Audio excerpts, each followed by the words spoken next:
Si Banat Bay naman, no? Si Lord naman. Oh. Tang ina ka, tumahimik ka na. Bakit?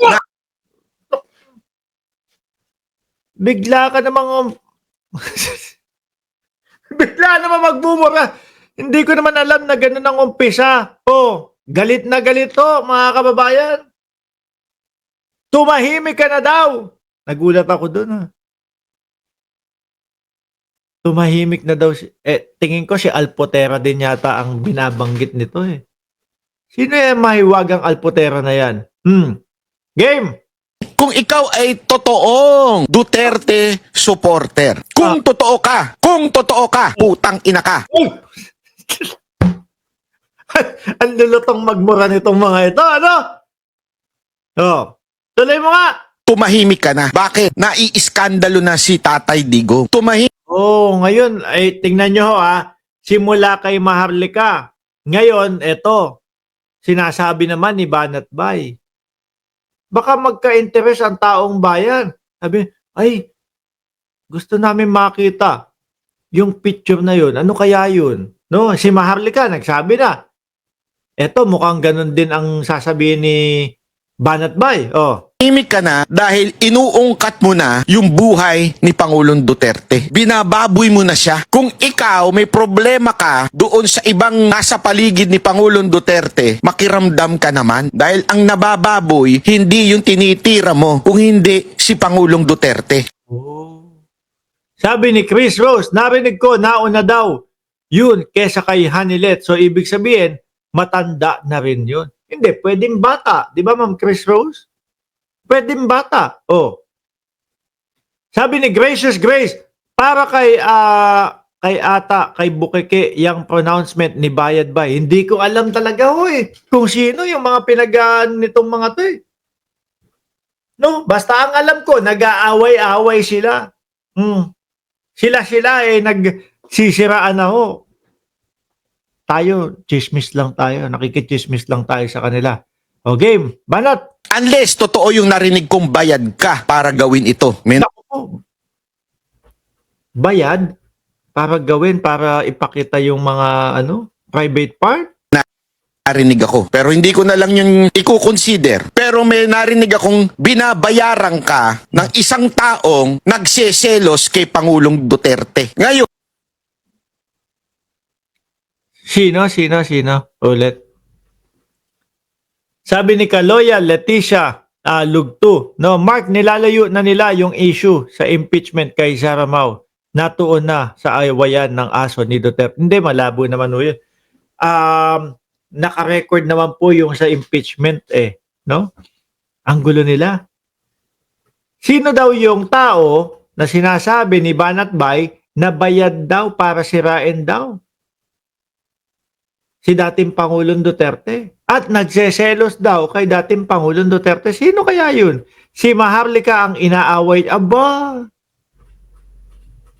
So si Maharlika, si Maharlika, nagseselos kay dating Pangulong Duterte. Papanoorin ko nga yung mga vlog nito. kung akala mo nakakatulong ka sa pamilya na Duterte, eto na yung anak ni Pangulong Duterte, nagsalita na. So this time, you better shut up ka. Giba na ho talaga tong mga to. Sila nag-aaway na. Tignan mo, napasok lang sa Oblo ang dating Pangulong Duterte. Sila nag-away-away na ho, ano? Huwag kalimutang mag-like, mga kababayan. Salamat po, sabi ni Gracious Grace. Oh. Tuloy! Na, shut the fuck up. Meron ka na naman ganun? Ito pa! Ang daming mahalagang issue sa lipunan. Tapos etong pinag-aaksayahan nyo? Atras natin, ha? Nahu tayong mga nagdadaldal dyan sa dahig. Nakakagulo kayo eh. Nakakagulo talaga kayo. Yung mga sumasawsaw dyan, nakakagulo kayo. Mag-concentrate tayo sa paano ba mangyayari sa impeachment. Ang daming mahalagang issue sa lipunan. Tapos etong pinag-aaksayahan nyo? Yung away ng ilang putang ina nyo. Hindi ho, mga bossing. Pagtsatsagaan ko tong panoorin bago ko matulog ngayong araw, no? Aalamin ko kung ano talaga tong mga awayan nila, kung bakit sila nagbabaragan, kung bakit wala na. Susunod doon nito, gibang-giba na ho to. Susunod nito, dahil nga nag-away-away na, nawala na ng gana, ang ending, ayun, si dating Pangulong Duterte, iwan na sa Oblo. Wala na, nakalimutan na eh. Ang gugulo niyan, ayaw ko na dito. No? Lahat sila nagkaganunan. Ang ending mga bossing, ang dating Pangulo, ayun, naiwan sa dahig. Nasa ICC sa loob. Naubusan ng supporter kasi nag-away-away. Talaga? Away ng pamilya kung meron man. Hindi nyo kasi alam meron yan ng malalim na malalim na usapin yan Kaya nga dapat, wag nyo nang sausawan. Wag nyo nang ungkatin. Hayaan nyo sila mag-usap-usap. Pamilya nila yan Ba't nyo pa pinakikialaman? Di ba? Nagmamagaling kayo Malala na to. Papunta sa exciting part mga kababayan. If concern kayo sa bayan, ulul. Concern kayo sa views nyo. Concern kayo dahil bayad kayo para. Pero kaya sinasabi nyo si Maharlika yung inaaway ni Banat Bay? Tama ba? Si Maharlika yung inaaway ni Banat Bay? Ito, ano pa to? Feud among Duterte loyalists. May nagselos? Tayo tayo dyan! Sino kaya yung nagseselos? Baste side with Roddy's rumored lover amid feud. Si Maharlika nagseselos? Kaya dating pang type din ni Maharlika si Duterte?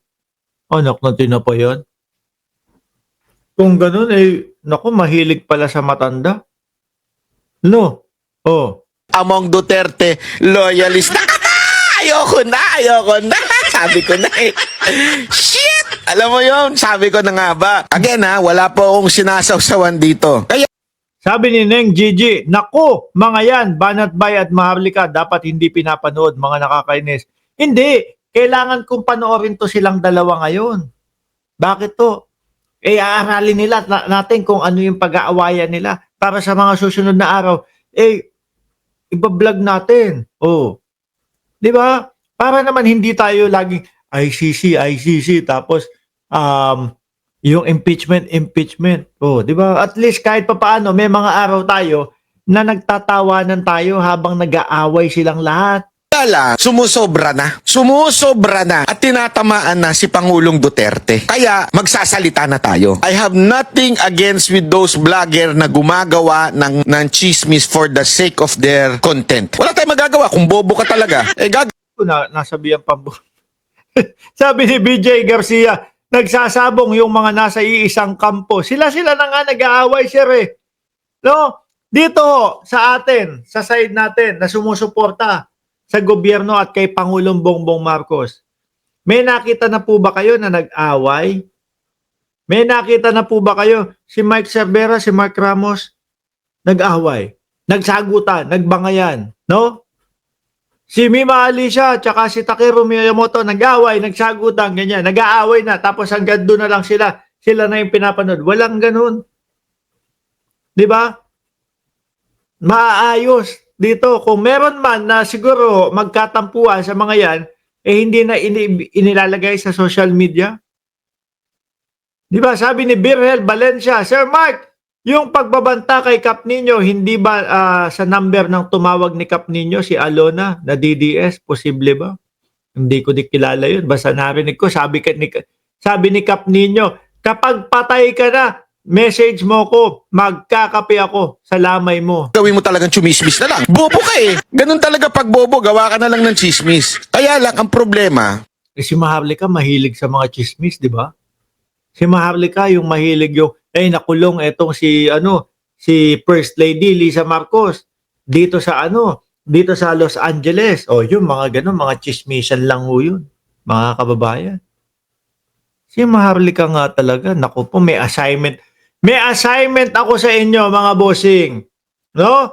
Papakinggan ko itong mga ito para bukas, masasabi ko na sa inyo kung ano ang dahilan talaga nung awayan nila, mga kababayan. Sige, banat pa! Tinatamaan na si Pangulong Duterte. Naiiskandalo na ang pamilya niya. Naiiskandalo na siya. Promise mga kababayan. Pagbalik natin, mamayang gabi na vlog natin, sasabihin ko sa inyo kung ano ang dahilan ng mga awayan nitong mga ito. Sa ngayon, magpapaalam muna ako. 1,100 viewers, huwag niyong kalimutan na pindutin yung like, subscribe, and share. Maraming salamat at God bless po sa ating